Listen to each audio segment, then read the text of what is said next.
Bienvenue dans les fondamentaux de l'excellence opérationnelle par Colline.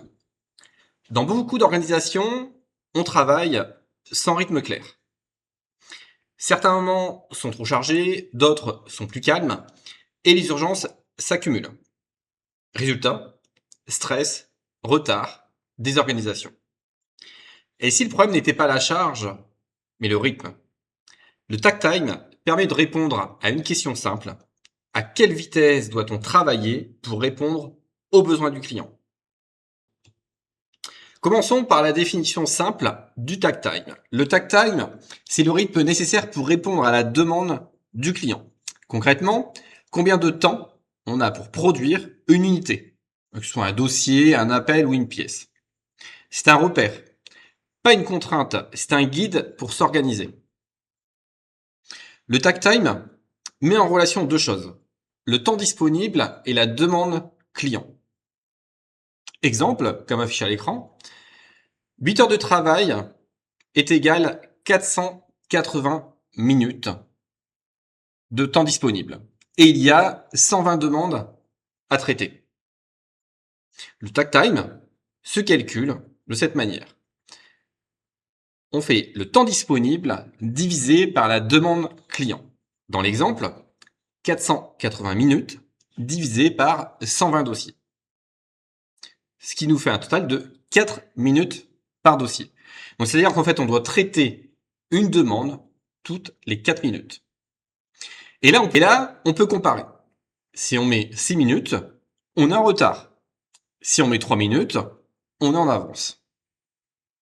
Le takt time permet donc de visualiser l'écart entre la capacité et le besoin. Et surtout, d'anticiper les problèmes au lieu de les subir. Quand est-ce qu'on utilise le takt time? On l'utilise quand il y a un flux irrégulier, quand on veut mieux organiser le travail ou équilibrer une charge. Concrètement, première étape, on va calculer le temps disponible, hors pause, contraintes, etc. Deuxième étape, on va connaître la demande du client, donc le volume à traiter. En troisième étape, on va faire le calcul du takt time. Quatrième étape, on va comparer avec le temps réel de traitement. Et en cinquième étape, on va ajuster l'organisation, les ressources et le processus. Et surtout, utiliser le takt time comme un repère, pas comme un outil de pression. Il y a 3 erreurs qui sont fréquentes. La première, c'est de confondre le takt time et vitesse imposée. La deuxième erreur, c'est oublier les variations de demande. Le takt time peut évoluer. Et la troisième erreur, ne pas regarder le terrain. S'appuyer juste sur le temps théorique versus le temps réel. Le résultat de ces erreurs, ça va être une incompréhension et un rejet de l'outil. Faites un test simple.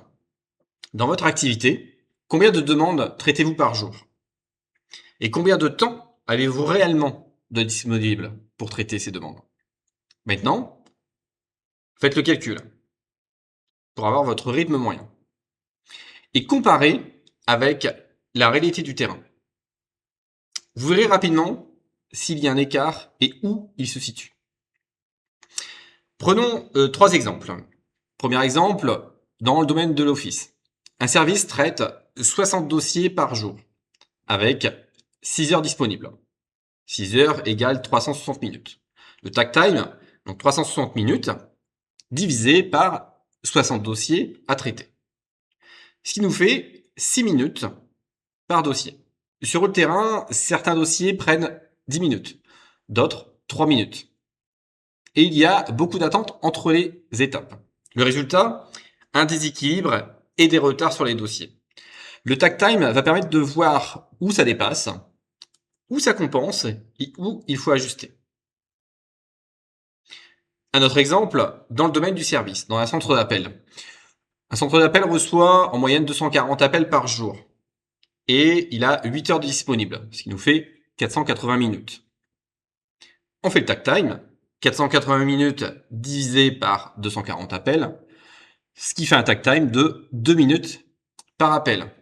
Sur le terrain, c'est une autre histoire. Certains appels durent 5 minutes, d'autres 30 secondes.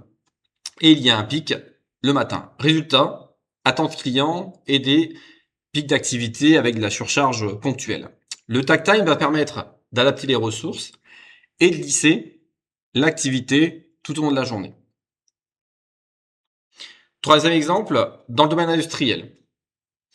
Une ligne doit produire 100 pièces par jour et a 400 minutes de temps disponible en ressources.